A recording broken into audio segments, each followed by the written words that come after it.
Huh. I never thought a hologram would make me cry.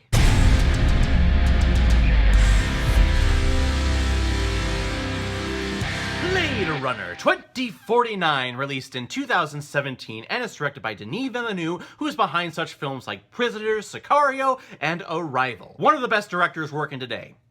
Period. And this film stars Ryan Gosling, Ana de Armas, Sylvia Hoeks, Robin Wright, Mackenzie Davis, Dave Bautista, Jared Leto, and Harrison Ford. And this film was recommended to me by Yash Oja. God damn it, I am so sorry. I am terrible at pronouncing those names. I mean nothing by it. Please don't be offended. I am trying. Thank you. I very much appreciate the recommendation. Oh, let's just move on. Blade Runner 2049 takes place 30 years after the original Blade Runner, and now replicants are hired by the Los Angeles Police Department as Blade Runners. And they set out to retire all of the old models of replicants, until one day replicant Joe, played by Ryan Gosling, is given a case to track down former Blade Runner Rick Deckard, because he potentially has information in regards to a skeleton that was dug up at one of the retired replicants' farms. And that's all the information I really want to give you, because the less that you know, I think the more entertained you're gonna be, and the more surprised you're gonna be. But this film came out in 2017, and by my money, it was the best movie of 2017 if it wasn't for Wonder Woman. Wonder Woman holds a special place in my heart. It's really what drove me to start this YouTube channel. But if that didn't happen, Blade Runner 2049 definitely would have taken the crown, due to mainly the cinematography. This movie finally gave Roger Deakins his Academy Award win. The man had been nominated 14 times. He's spectacular. He's one of the best cinematographers ever in the history of film. How was it that he went so long without ever winning? Films like Shawshank Redemption, Fargo, Sicario, The Big Lebowski, No Country for Old Men, Skyfall.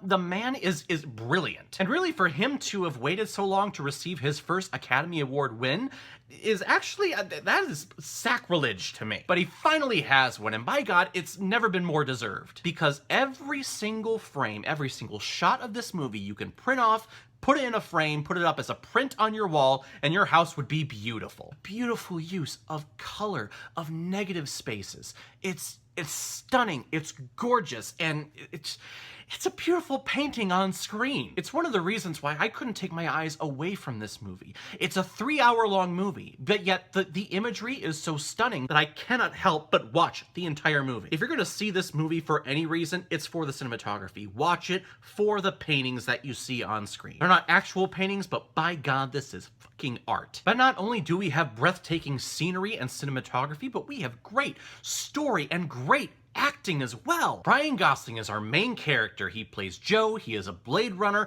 and he's a replicant, which is perfect for Ryan Gosling because I think he's very robotic in a lot of his performances. It's that absent face. It's just no emotion, and you can kind of just see right through it. He's perfect. He plays a replicant, but there comes a point in the script where he thinks that he is not a replicant, that he's a human, and you go down a huge rabbit hole with that. Kind of playing off what we got with Deckard in the original Blade Runner. Is Deckard a replicant? Oh, that's the question. But what stood out to me above everything other than the cinematography was Ana de Armas. She plays a hologram that Ryan Gosling bought for himself for his apartment. And her program is really to satisfy the client that she's purchased for. She's a hologram prostitute, basically, but Ryan Gosling is treating her as a wife, as a housewife. And it comes to a point where Ryan Gosling buys a portable device that he can carry around a hologram with him wherever he goes. So to see her discover other places, to discover elements of the weather like rain, it's heartbreakingly beautiful. And you genuinely believe that this hologram, that this program has feelings and has true love for Joe. And then there comes a point in the movie where that's kind of tested, where you think, oh, well, she didn't really love him because of other things, and I really don't want to spoil it for you, but what an achievement. I felt so strongly for her. She brought me to tears. I cared the most about her character. And she's a hologram. Wow, this movie is spectacular. Robin Wright shows up in here, and she's always badass in everything that she does. Jared Leto, he plays, I guess, the main antagonist of the movie. We really don't see a lot of him, but what we do get of him, I absolutely enjoyed. And Harrison Ford returns as Rick Deckard. Again, another character and another actor that's not really on screen for a lot. With the poster, they really advertise Harrison Ford as Rick Deckard, barely in the movie. But again, what you get of him, I absolutely love. The acting is great, the script, the twists are spectacular, the cinematography is breathtaking. This movie, it's a triple threat. It's a home run. The fact that this movie was not nominated for Best Picture and, in my opinion, did not win Best Picture is an absolute crime. Shape of Water won the year that this movie came out, which, again, this movie is way better than that movie. Wasn't really a big fan of Shape of Water. But I went to the movie theater, sat down for 3 hours, and I was pleasantly surprised and pleasantly entertained throughout the entire thing. I was never bored for a 3-hour picture. Very difficult to do. And I think that's why this movie did not do so well in the box office. I think if we're being modest, this movie just broke even, may have made just a little tiny bit of profit, but I will attribute it to the long run time and also to the first Blade Runner, because the first Blade Runner did not do well at all when it was first released. And over the years, we've gotten so many cuts and versions of the original Blade Runner. The original, the director's cut, the final cut. And it's a sci-fi film noir story, and I think a lot of people felt that it was very, very slow paced, and there was a lot of hidden messages that people just weren't looking for when it came to the first Blade Runner. They were wanting a sci-fi action flick. I mean, we have Indiana Jones in here, for Christ's sake. And I think that there is a majority of people out there when it comes to Blade Runner like, no, it's not my cup of tea.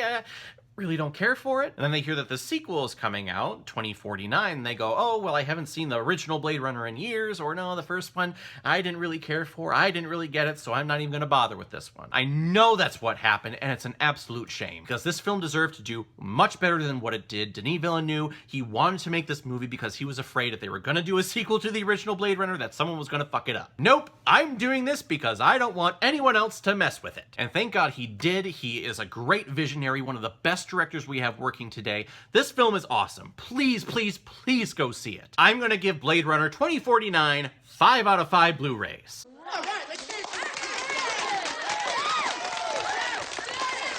Alright everyone, now comes my favorite part in my videos where I randomly select which movie I'm gonna be watching next, so let's take a look. It's the summer. Jaws 2. Another sequel that I'm reviewing after I review the original. Gosh, that just makes sense. I remember watching Jaws 2 a lot growing up over the years. They would play this on TNT or USA all the time. I think they would typically have like a Jaws marathon. By Jaws marathon, I mean play Jaws 1 and Jaws 2. I don't think they bothered with 3D or Revenge. Ugh. But I remember really liking this movie. I liked that it was a bunch of teenagers out on the water and they were all getting picked off one by one, because teenagers and horror and monster movies are just freaking stupid. But I'm definitely excited to watch that one again. Hey, thank you very much, Yash, for the recommendation of Blade Runner 2049. If any of you have recommendations of films that you want me to review on here, please leave your comment below this video, or go to my Facebook page, my Instagram, or my Twitter, leave your recommendation there. And if I have access to it, I will watch, review it, and give you a shout out on the channel. So everyone, have you seen 2049? What did you think about it? Or if you've never seen it before and you stumbled across it because of this video, please comment below, let me know what you thought about it. And if you like what you saw here, if you like my take on movies, then hit that subscribe button. It helps me out a lot. And tell your friends, tell your family, anyone that likes listening to movies or people talk about movies, tell them to head on over and hit the subscribe button. And if we hit 1,000 subscribers by the end of 2019, remember, I am willing to watch Arachnophobia and record myself watching Arachnophobia and probably getting very drunk in the process. So everyone, I will see you next time with my review of Jaws 2. So in the meantime, be well, be good to each other, and go watch a movie. Take care, guys.